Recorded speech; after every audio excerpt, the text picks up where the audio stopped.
Nós estamos vivendo em uma sociedade que é formada pelo imperativo da velocidade, da digitalização da vida e também pelo imperativo do capitalismo.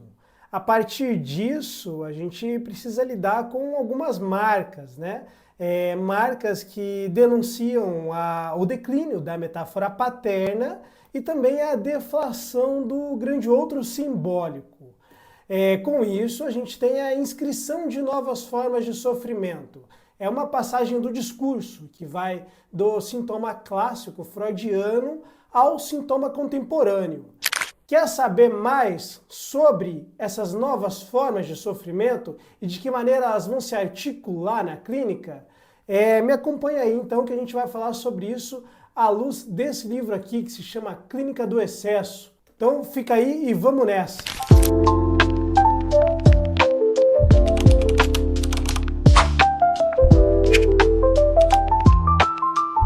Olá para você que chegou ao canal da Falta ao Falar, onde nós colocamos palavras no lugar da ausência do conhecimento. Eu sou o João Pedro, psicólogo e psicanalista, e hoje estamos aqui para falar da Clínica do Excesso, né? Essa clínica que foi escrito pelo Domenico Cossenza, que vai tratar sobre as derivas pulsionais e soluções sintomáticas na psicopatologia contemporânea. É uma leitura que eu tenho feito há algum tempo já, e eu acredito que seja pertinente para trazer aqui para o canal, uma vez que tem coisa valiosa aqui para a nossa prática clínica, certo? E nesse sentido, então, vamos dar início, né? Vamos fazer um caminho que é o seguinte, tá? Vamos fazer um retornozinho ao Freud, tá? Falando da pulsão, indo até a pulsão de morte, falando da leitura do Lacan em relação à pulsão de morte, pensando o objeto A, né? O objeto A como algo êstimo, e depois a gente vai pensar qual a incidência desse caminho para as novas formas de sofrimento, certo? Então, vamos começar falando do Freud, né? Da onde a gente parte no Freud, né? A gente vai partir no Freud simplesmente do real da pulsão, né? Que o real da pulsão é o que vai denunciar a dimensão de gozo e também vai denunciar aquele núcleo sem sentido, né? A partir desse núcleo sem sentido que a gente vai inscrever o objeto A e pensar no objeto A na tua dimensão irredutível, certo?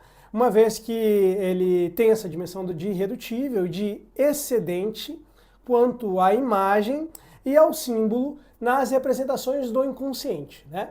Então, o objeto A aqui, ele estaria inscrito nesse lugar sem sentido da pulsão, né, no nonsense, e também ele está excedente quanto à imagem e ao símbolo nas representações do inconsciente. Pensando numa clínica que se articula ao objeto A e ao si real da pulsão, a gente vai pensar na inscrição do objeto A no zenite social a partir do discurso do capitalismo contemporâneo, tá? Isso não é algo novo de se pensar, é algo que o Lacan já começa, já inicia ali nos seus seminários, né? Acho que a partir do seminário 16, mais especificamente, né? De um outro ao outro, em que ele vai falar sobre essa questão. Ele vai começar, né, aquela leitura do Marx e tudo mais, a pensar mais-valia, mais de gozar, e a partir dali ele vai ter um giro no ensino, né, que fica mais claro no seminário 20, tá? Só para situar vocês de que isso aqui não é algo assim surpreendentemente novo, né? Mas é surpreendentemente novo pensar a maneira com que a configuração desse rumo do ensino tomou quando a gente pensa na dinâmica dos pacientes, né? Na dinâmica do 1 a 1, tá bom? E aí é isso que eu quero chegar, inclusive, tá? Aqui, quando a gente pensa, então, nessa questão da elevação do objeto A ao zenite social, articulada ao discurso do capitalismo contemporâneo, a gente tem que existem formas de ceder ao laço social, né, que vão se dar por formas de satisfação. Essas formas de satisfação são postas na vida contemporânea de várias formas. Mas o imperativo do capital, ele vai ofertar produtos, né? Esses produtos, eles vão se inscrever como pertencentes a essa dinâmica do objeto A no zenite social, né?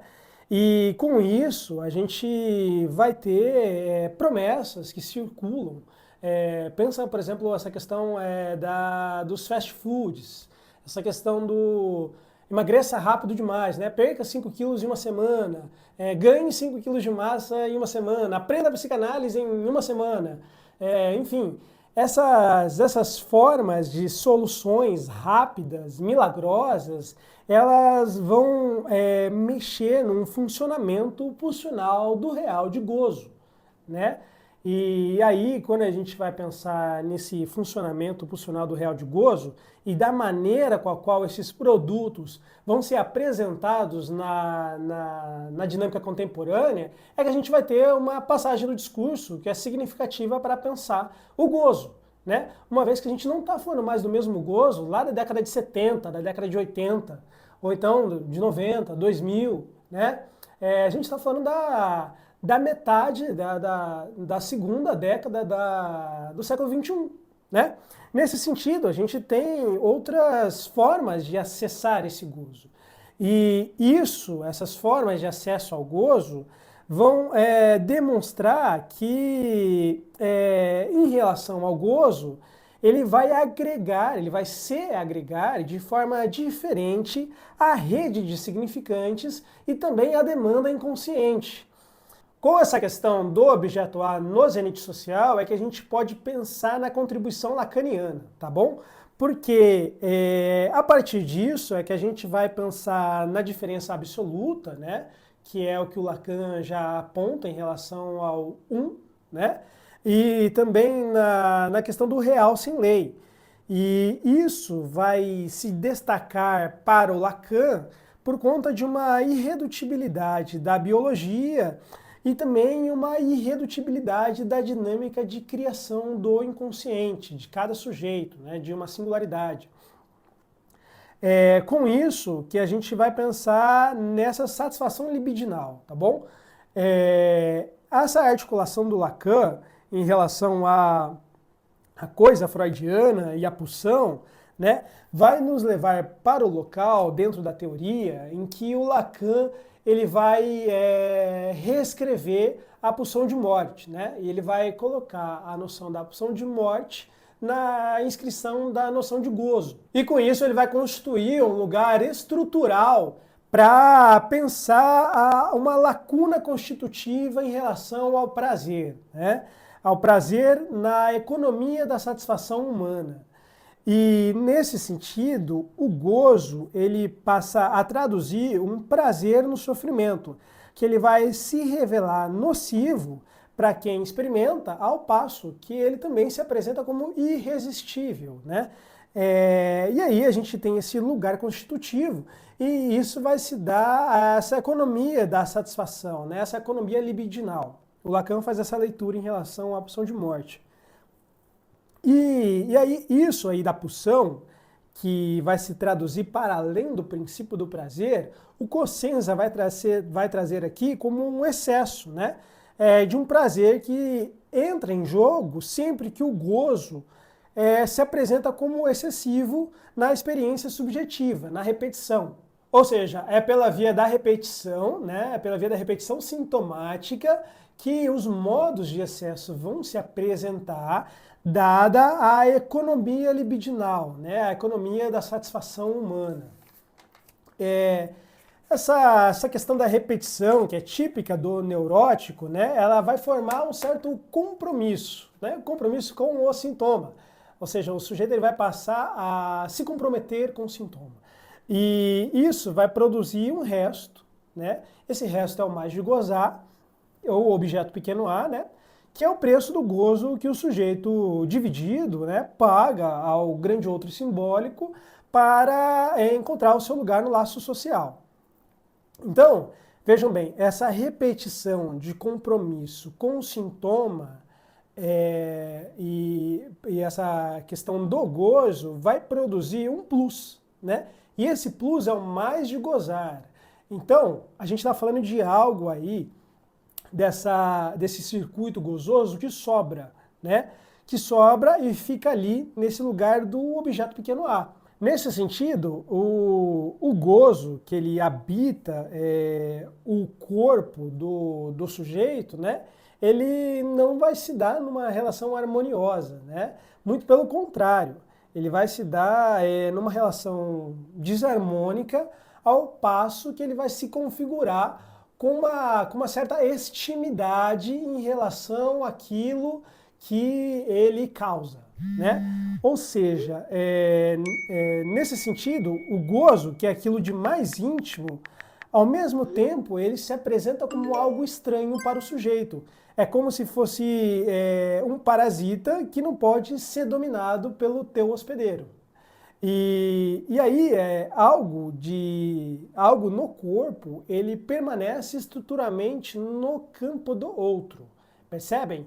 Então eu estou falando de uma inscrição do objeto a partir dessa leitura êstima, que vai dar um lugar muito significativo dentro da prática clínica para pensar os manejos, né? Uma vez que há algo no corpo estruturalmente no outro.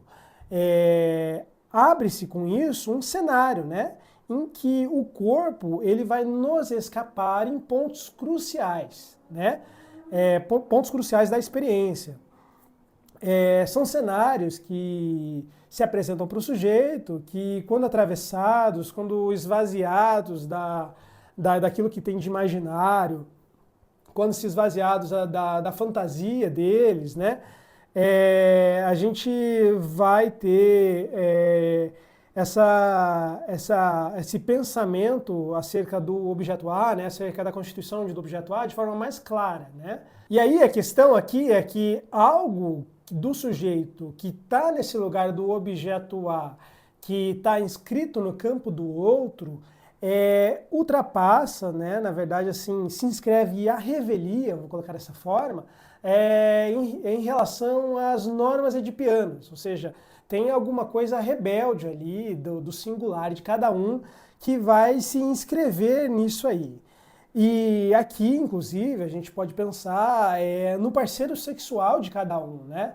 Uma vez que o parceiro sexual, nesses termos que eu estou trazendo aqui para vocês, desse lugar do objeto aêstimo, desse percurso que a gente faz em relação ao objeto A no zenite social, a gente tem um parceiro sexual do sujeito, do fala-ser, né?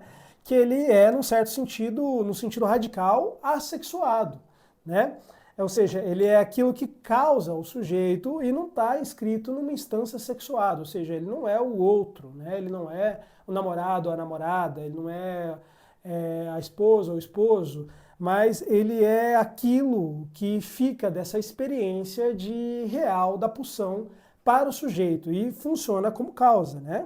O Lacan, inclusive, no seminário 10, ele vai se esforçar muito para falar sobre essa questão do objeto A, né?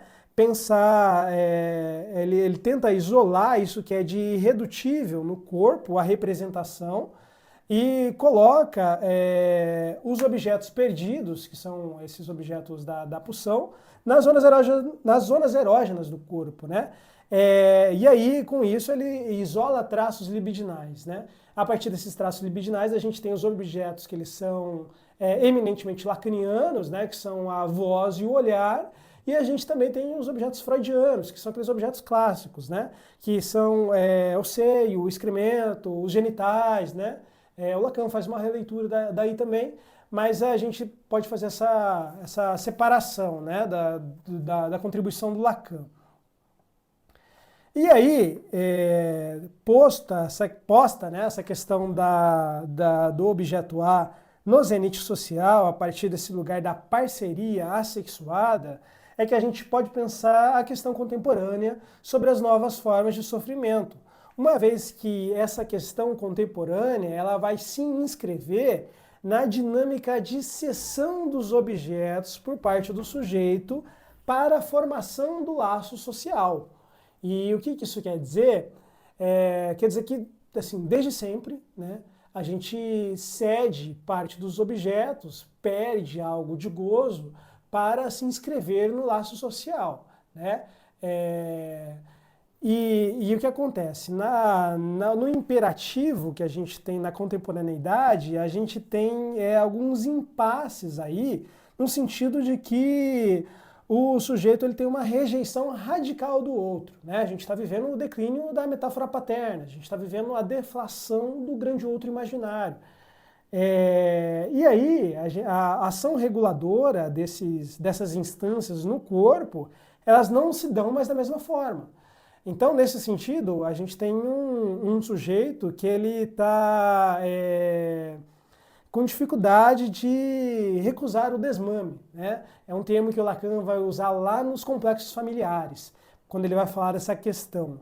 E aí, é a partir disso que a gente tem a questão das adições, né? Que são parte das formas de patologia contemporâneas, tá? Essas adições, elas vão apresentar novas formas de sofrimento, como a gente tem nas toxicomanias, como a gente tem na dinâmica da anorexia, da bulimia, né? Como a gente tem no uso compulsivo dos objetos tecnológicos, dos celulares, do notebook, né? Enfim, tablet, essas questões, né? E as demais formas de compulsão. E com isso a gente tem a consequência, né, que é o afastamento dos laços sociais e o apego a um gozo, né, que é o gozo desse sujeito único, né? E esse apego ao gozo revela uma fixação que vai ser o pivô para a gente ler essas patologias do capitalismo avançado, né? Ou seja, essas patologias da contemporaneidade. Inclusive, é como se o sujeito vivesse um eclipse diante da experiência ilimitada de satisfação que os objetos ofertam, né? Então, assim, pensa no seguinte, né? A gente está o tempo todo com o celular no bolso, né? O celular está muito próximo. Então, é muito fácil conseguir pedir um lanche no fast food, né? É muito fácil aplicar alguma coisa para emagrecer, é muito fácil aplicar algo para ganhar músculos, é muito fácil tomar um medicamento para render mais nos estudos, né? É muito fácil fazer uma cirurgia, né? Enfim, essas soluções rápidas, elas vão se colocando de forma que o sujeito da alteridade, tá? Ele vai se eclipsar diante dessa experiência ilimitada de satisfação. E com isso a gente vai ter essas novas formas de sofrimento se configurando, tá?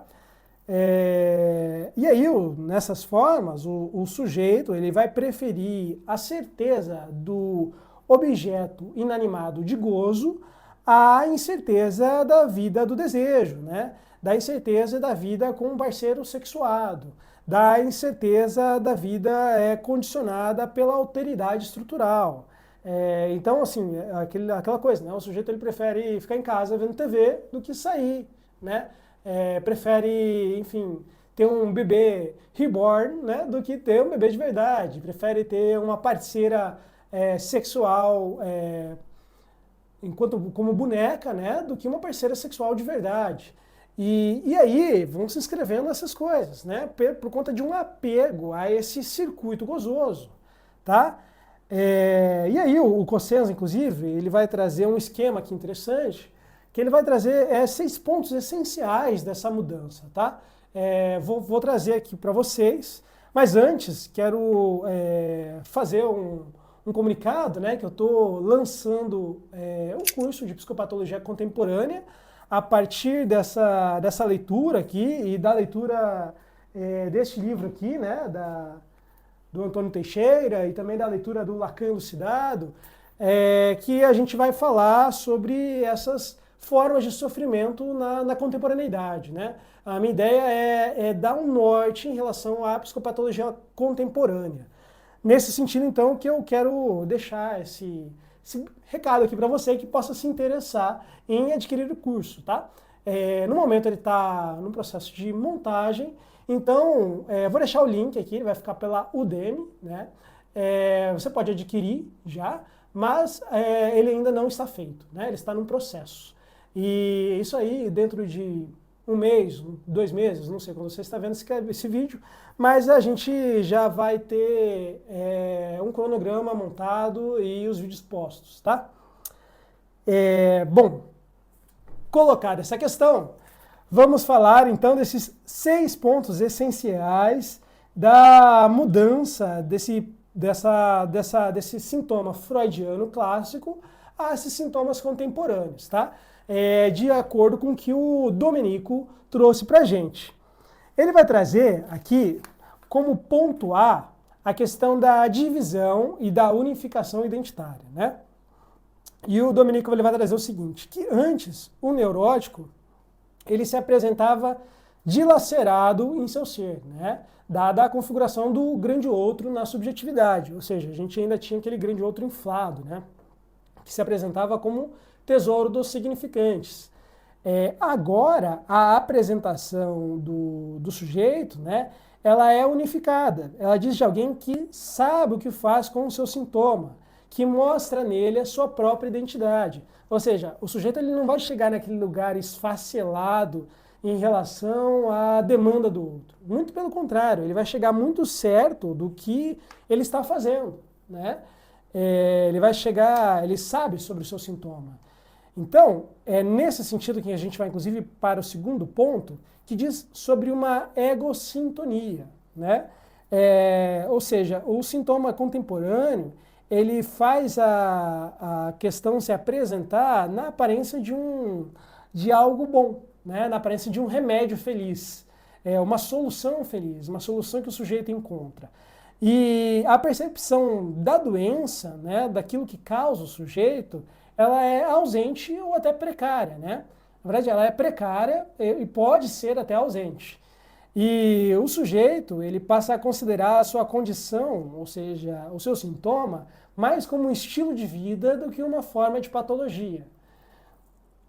Isso nos leva ao terceiro ponto, que é essencial em relação à mudança, que diz sobre o enigma ou certeza sobre o sintoma. E aí o que acontece? Isso vai se apresentar como um remédio, né, como uma solução feliz para o sujeito. Ele vai falar para você o que ele faz com isso, né? Mas algo do sintoma vai permanecer para ele como um enigma, né? Ele vai buscar análise dentro dos termos contemporâneos, mas no sentido de, cara, por que eu faço isso? Sabe? Por que eu tomo tal atitude? Né? Por que eu fico preso aqui na tela do celular? Por que eu estou preso a esse circuito? Nesse sentido, quando esse enigma se apresenta, é que o sujeito, isso é nível descritivo, tá? Porque o que acontece? Ele vai apresentar isso, mas ao mesmo tempo ele tem a certeza da solução, né? Então é aquele negócio, o sujeito apresenta o enigma, mas ele sabe a solução. E aí a gente fica nesse circuito, né? Que é um circuito difícil de trabalhar. Então vejam, o analista ele vai trabalhar justamente esse enigma com o sujeito, né? O quarto ponto importante aqui para essa mudança diz sobre a metáfora, né?